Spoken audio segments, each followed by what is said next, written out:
Oke, jadi saya teruskan mengenai Maulid Nabi. Tadi saya senang sekali pidatonya. Ini Maulid Nabi di seluruh dunia loh, meskipun Nabi Isa gitu. Senangnya, aku senang tenang dia. Waduh, senang betul saya. Meskipun Nabi Isa lahirnya juga masih diperdebatkan tanggal berapa. Tidak apa-apa lah. Sudah tanggal berapa aja, asal orang ulang tahun kita hormati kan gitu. Nah sekarang kenapa sih kita kok pakai mengulang tahun Nabi Muhammad? Kan ada teman-teman lain di Amsterdam yang membid'ahkan Maulid Nabi, kan gitu. Nah mari kita pahami dikit-dikit ya yang kecil-kecil ini. Loh, emang kalau bid'ah kenapa? Bid'ah itu emang jelek. Apa sih artinya bid'ah? Kalau haram itu satu dari 5 matriks Islam yang paling baik dan harus ada, namanya wajib. Kalau yang sebaiknya ada, sunat. Kalau yang ada atau tidak ada, monggo, namanya halal atau mubah. Kalau sebaiknya jangan, itu namanya makruh. Kalau harus tidak ada, harus tidak dilakukan, namanya haram. Itu matriksnya 5. Sekarang kalau bid'ah, di mana letaknya bid'ah? Bid'ah itu membuat sesuatu yang kemarin belum ada. Itu artinya sampean bikin lemper, kemarin hanya ada ketan, berarti lemper itu bid'ah. Jelas ya? Sampean bikin kursi pertama dulu, kemarinnya hanya ada kayu, tapi sampean dari kayu bikin kursi itu bid'ah. Nah, bid'ah itu baik atau buruk? Sama dengan semua yang lain, baik atau buruk. Pisau itu baik atau buruk? Tergantung. Kalau pisau untuk nguliti berambang api, kayak nodok ndasmu ya elek. Jadi baik buruknya sesuatu itu tergantung perilaku manusia yang memegangnya. Demikian juga bid'ah. Bid'ah bisa baik, bisa buruk. Dan bid'ah itu jangan terus dianggap asal bid'ah jelek. Maulid Nabi kan tidak ada perintahnya, maka bid'ah. Ya tapi juga tidak ada larangannya, kan gitu. Jadi kita tidak hanya melakukan sesuatu berdasarkan perintah, kita juga boleh melakukan sesuatu berdasarkan tidak ada larangannya. Maka kita mesti tahu bedanya ibadah mahdhah sama ibadah muamalah. Kalau ibadah mahdhah itu rukun Islam, sholat 5 waktu itu mahdhah, haji mahdhah, zakat mahdhah, ya puasa mahdhah, syahadat mahdhah. Jadi ibadat yang Allah tentukan secara default atau baku, itu namanya ibadah mahdhah. Tentu tanda bahwa dia agama itu ada perintah Allah langsung. Sholat 5 kali, 2 rakaat, 4 rakaat, 4 rakaat, 3 rakaat, 4 rakaat. Itu take it or leave it, itu namanya mahdhah. Sholat apa tidak, gitu aja, ndak usah ditawar-tawar. Kok duhur capek-capek 4, 2 aja. Subuh ini kita seger ya, mestinya 4 gitu, ndak usah gitu. Juga ndak usah ada lomba sholat kreatif di Masjid Al-Ikhlas. Sholat kok gini-gini toh, agak kreatif, pakai gerakan silat apa-apa gitu. Allahu Akbar. Wah, Sami Allah liman hamidah. Itu ndak boleh. Jadi gini Bu, ada rumusnya, saya persingkat supaya nggak terlalu berkepanjangan. Jadi dalam Islam ada 2 ibadah atau ada 2 kegiatan. 1 kegiatan mahdhah, nomor 2 kegiatan muamalah. Kalau mahdhah rumusnya sederhana, jangan melakukan apapun kecuali yang Allah perintahkan. Jadi jangan ngapa-ngapain kecuali Allah memerintahkan. Kalau nggak Allah suruh sholat, nggak usah sholat. Kalau nggak suruh haji, nggak usah haji. Itu namanya mahdhah. Di luar itu, gini, mahdhah itu ayatnya di Al-Quran sekitar 3,5%. Berarti kalau persentase Islam itu 3,5% mahdhah, 96,5% muamalah. Kalau muamalah rumusnya terbalik, lakukan apa saja kecuali yang saya larang, kan gitu. Jadi sampai jalan kaki dari sini ke Light Spleen boleh, nggak apa-apa.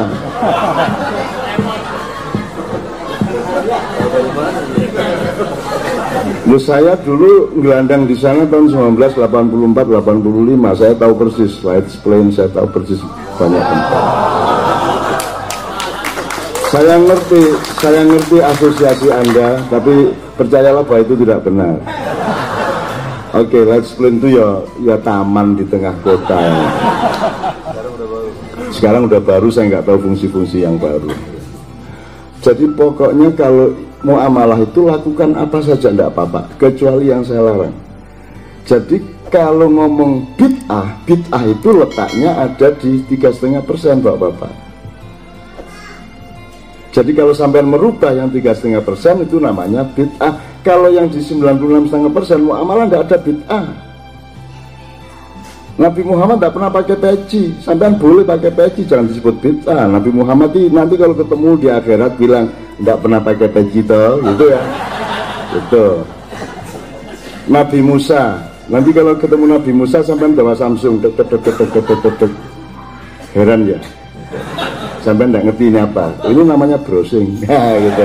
Nabi Musa nggak pernah pegang handphone. Semua Nabi tidak pernah pegang mikrofon. Ya, Nabi Muhammad tidak pernah pakai sarung, tidak pernah pakai peci, apalagi ada garis-garisnya, tidak ada. Jangan disebut bid'ah karena itu urusan muamalah. Bid'ah itu kalau ibadah mahdhah dirubah, itu baru bid'ah, gitu loh. Jadi kalau disebut itu bid'ah, dia nggak ngerti bid'ah, karena bid'ah itu sifat Allah itu maha pembikin bid'ah. Judulnya Al-Badi, jadi Asmaul Husna itu Al-Badi, Allah yang maha menciptakan sesuatu yang sebelumnya belum ada, yang sebelumnya tidak ada, ternyata Al-Badi, yaitu ahli bid'ah itu. Nah, Anda ini Islam Nusantara itu kan terkenal sebagai ahlul bid'ah wal akan gitu. Saya kasih contoh bid'ah Bu ya, contoh bid'ah yang agak menyangkut ibadah mahdhah, meskipun tidak disalahkan, tidak bisa kita salahkan. Misalnya terawih selama sebulan bareng-bareng, itu bid'ah. Karena Rasulullah hanya sekali tok terawih bersama, selebihnya sendirian di kamar. Ayo. Jadi besok Ramadan tidak usah terawih di sini. Bid'ah. Satu ya. Nomor dua, tarawih 23 rakaat tradisi NU itu bid'ah. Kalau disebut bid'ah, artinya itu karangannya Sayyidina Umar bin Khattab. Karena dilihatnya orang-orang ini terawih cuma 8 rakaat sebentar, selesai. Setelah itu ke kafe. Ya setelah itu remi, gaple ya. Akhirnya Sayyidina Umar mengambil keputusan diperpanjang. Jadilah 20 rakaat ditambah 3 witir. Itu kalau disebut bid'ah itu bid'ah. Cuman dilihat kemaslahatannya, kan gitu. Jadi bid'ah itu, kalau saya mengatakan tidak mungkin hidup tanpa bid'ah, gitu loh. Gimana hidup tanpa bid'ah? Gimana? Bid'ah adalah menciptakan sesuatu. Misalnya sholat harus ditutupi auratnya. Kalau laki-laki dari atas dada sampai bawah lutut. Kalau perempuan seluruhnya kan gitu kan, kecuali wajah dan telapak tangan misalnya gitu. Ini kan harus dibid'ahi. Maksudnya kan harus ada budaya yang menciptakan sarung, kan gitu. Sarung kan budaya. Apa jemuan nganggo belara? Pakai daun ditumpuk-tumpuk gini ya. Demi anti budaya ya toh, karena budaya dianggap bid'ah toh, kan gitu. Lah terus piye? Lah ini semua bid'ah ini, listrik bid'ah, ini bid'ah, semua bid'ah ini. Kalau disebut bid'ah ini bid'ah. Sesungguhnya tidak ada bid'ah kecuali dalam ibadah mahdhah. Kalau sholatnya di model-model, sholat pakai biola gitu. Allah Akbar, Allah Akbar, amin. Allahu Akbar, belang gentah. Allah belang gentah. Ayo gendeng kabeh lah. Jadi Bapak sekalian, ini untuk pengertian dasar. Jadi bid'ah is okay, ya toh? Tapi tetap diukur. Orang Islam itu berpikir dinamis. Saya tanya, makan nasi halal apa haram Bu? Itu zatnya, barangnya yang halal. Tapi kalau nasi curian, Jadi nanti dulu halal haram itu ada dinamikanya, ada konteksnya, ada ilatnya. Maka fikih itu berkembang, maka ada usulul fikih, ada filsafat hukum. Gitu loh. Sholat di tengah jalan raya, di Sudirman sama di Tamrin, sholat Jumat, halal apa haram? Nah kan gitu, terus berdebat kemarin.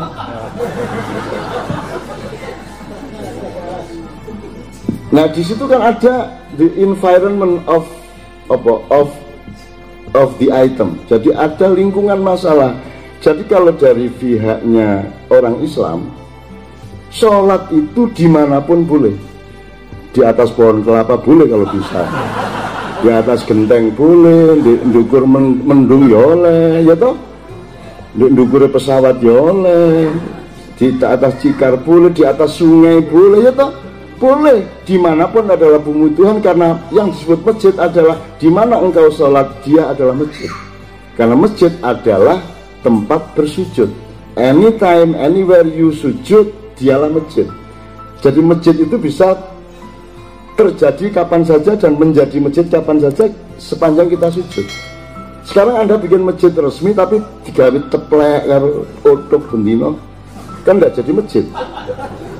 Meskipun hanya gedung seperti ini, kalau dipakai sholat dia menjadi masjid, yang begitu. Jadi dari sudut orang Islam tidak ada masalah, sholat di mana saja, ya.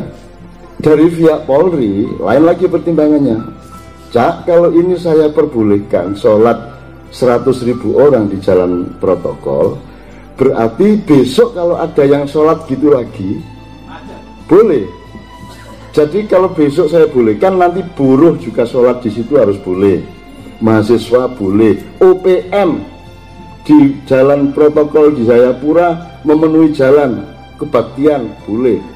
Jadi tidak bisa dilarang lagi. Kalau boleh, berarti nanti bisa dipakai untuk alat-alat politik yang bisa mengganggu kedaulatan dan seterusnya. Maka Polri bertahan tidak boleh. Akhirnya saya kasih usul fikih Pak Titonya, gini loh Pak, dalam usul fikih itu ada gini, mudarat kecil boleh dilakukan untuk menghindari mudarat besar. Ada beberapa retorika untuk itu. Mudarat kecil maksudnya sampean mencoba menawar Habib Rizik dan lain-lain, itu berarti mudarat kecil toh, ini iso gelut iki, gitu kan? Dan gitu. Tapi kalau nggak ditawar, kalau diperbolehkan sholat di situ bisa terjadi mudarat besar, yaitu mudarat kedaulatan, mudarat politik. Sampai lihat coba simulasi, nggak usah 100.000 orang di jalan raya, nggak usah satu orang aja.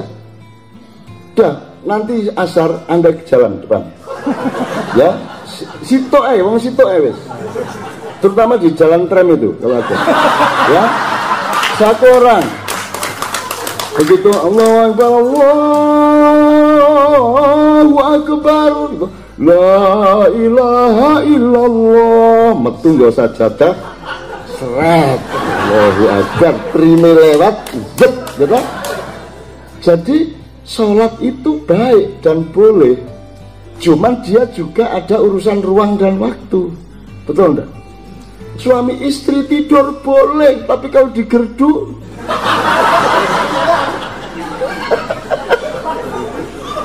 ya Bu ya, hilang apa nih? Sampai nih Bu, ngerti ya Bu ya? Jadi tidak ada sesuatu bisa berdiri sendiri, dia punya lingkungan konteks, dia punya environment of things, kan gitu. Main gitar boleh, cuman jangan di sampingnya orang yang sakit gigi. Benar enggak? Ya didugang enggak semua kan? Jelas ya Bapak ya Ibu ya. Jadi kalau kita diganggu orang, diomongin bid'ah, haram segala macam, kita sudah punya jawabannya sekarang. Gitu loh. Wiritan itu baik Bu. Tapi kalau suamimu wiritan tok bendino gak ngambut gawe ya apa? Hah? Jadi ini ibu ndak bisa masak, anak sekolah ndak punya biaya untuk naik tram, Bu apa wiritan? Illallah, piye ngono kuwi? Kau ndak percaya? Sekarang aja satu wiritan di sini. Ayo, ini sedang ada maulid Nabi terus itu wiridan. Lah manjang ada Quran manjang. Kira-kira diapa nare? Iya kan? Jadi semua itu ada ilatnya kalau dalam usulul fikih, ada konteksnya, ada ruang dan waktunya, ada koordinat persoalannya. Itu. Ini untuk memahami. Jadi sampean kalau nanti di bid'ah-bid'ahkan orang enggak masalah. Dikafirkan enggak masalah. Belajar ke Gus Dur kalau soal dikafirkan. Saya sudah bilang dulu, Gus sampean dikafirno loh kalau Habib. Terus Gus Dur gak apa-apa cak, kari maca syahadat meneh wis muslim. Gus Dur, enak Gus Dur. Orang yang sangat simpel berpikirnya. Kafir. Jadi gak apa-apa aku terus asyhadu an la ilaha illallah muslim meneh. Kok repot. Gus Dur dilawan. Wong ini saya sama Mbak Fia itu loh. Saya sama Mbak Fia adalah orang yang pertama datang ke istana begitu Gus Dur dipecat. 2 jam kemudian kita sudah datang ke situ. Gitu. Dan ngono omonganku karo Gus Dur dialognya ngono-ngono iku mah. Gus sampean ditakoni arek-arek lah, aku bingung musuh arek-arek di nisor-nisor. Susah saya. Mereka selalu tanya itu kalau 7 harian itu bid'ah apa tidak? Yasinan 40 hari, 3 hari, 100 hari itu doanya sampai apa enggak? Gitu kan? Arek-arek takon Gus, ini doanya sampai apa enggak kalau tahlilan? Terus Gus Dur takon, lah balik apa enggak doanya?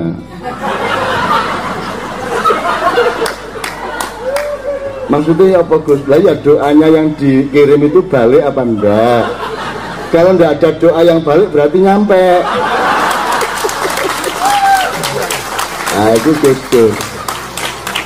Saya sama Mbak Fia ini Gus Dur masih bertutut manggel habis dipecat oleh Pak Amin Rais, saya cuma bertutut. Terus Gus ngene Gus sampean ku ya lapo, saya bilang ngapain bikin dekret itu ngapain?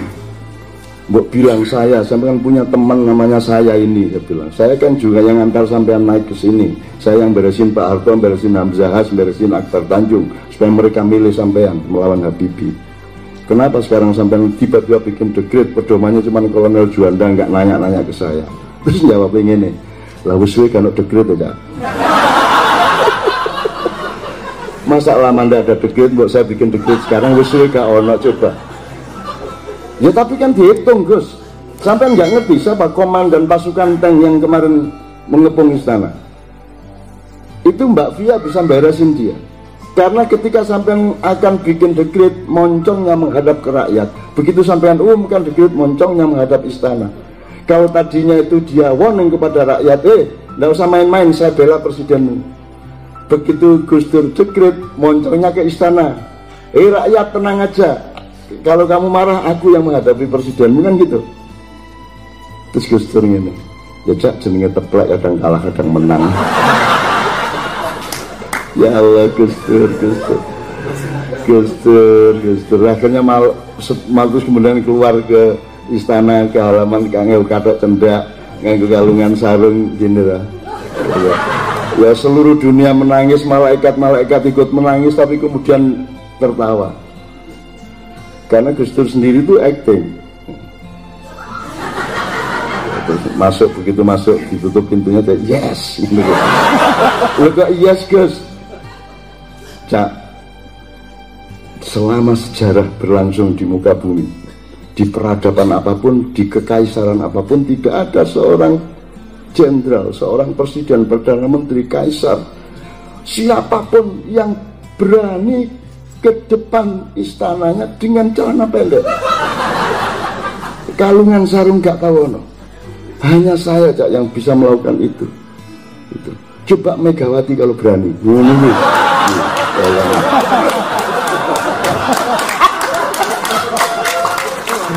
Udah ini berkepanjangan kelebar-lebar ya, diam itu seneng arek-arek ya.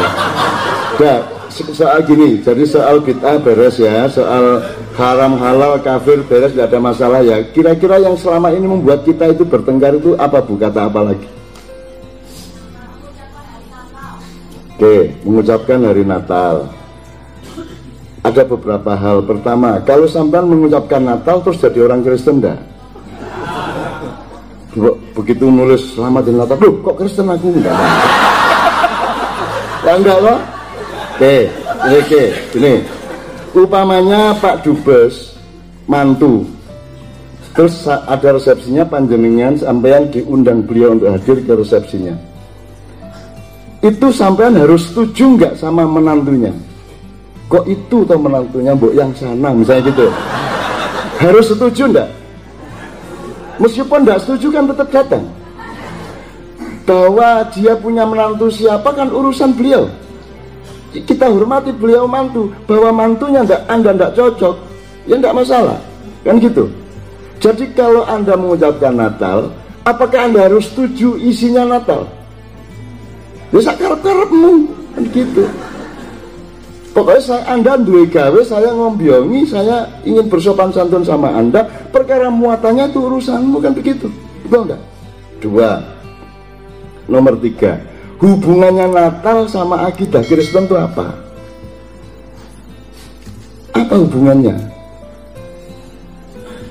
Natal itu kan ulang tahun Nabi Isa toh? Apakah kalau Anda mengucapkan Natal berarti Anda setuju bahwa Tuhan kok ulang tahun itu? Apa Anda terus kayak gitu? Kan enggak? Itu kan enggak ada hubungannya, itu kan budaya, ulang tahun kan budaya, ibadah muamalah, betul enggak? Itu ibadah muamalah, bukan ibadah mahdzab. Loh, mereka sendiri tidak mengatakan itu teologi kok, itu budaya kok. Christmas itu budaya, bahkan industri kok. Kan begitu. Jadi ya gimana, ya enggak apa-apa Bu, ya enggak apa-apa mengucapkan. Cuman kalau ingin menghibur orang yang melarang, ya jangan ucapkan. Bilang sama dia, sebenarnya saya ingin mengucapkan, cuman kasihan sama kamu, jadi saya enggak mengucapkan. Sekarang banyak cara tuh Bu. Gitu aja kok. Enggak ada masalah sebenarnya mengucapkan Natal, mengucapkan apa, enggak ada masalah. Gitu loh. Kan tidak harus setuju kita, sekali lagi tidak harus setuju. Dan Natal itu tidak ada hubungannya dengan akidah. Sekarang gini, kalau gitu saya langsung mohon maaf ini, mohon izin ini, jangan sampai ada yang sakit hati. Kan lakum dinukum waliyatin, betul enggak? Artinya apa Bapak Ibu? Kalau makna katanya, artinya bukan makna, artinya harafiah aja. Lakum dinukum artinya bagimu agamamu, bagiku agamaku. Sebentar, belum jelas kalimat ini. Apakah kamu mengakui bagimu agamamu itu adalah agama? Ngerti enggak? Gini aja, saya shortcut aja. Saya mengartikannya begini, kalau bagimu itu agama, silakan, tidak ada masalah. Tapi bagiku ini agama, itu bukan kalau diteruskan. Cuman kan kita harus a'izzah alal kafirin. Kita tuh tidak boleh bersikap keras kepada mereka.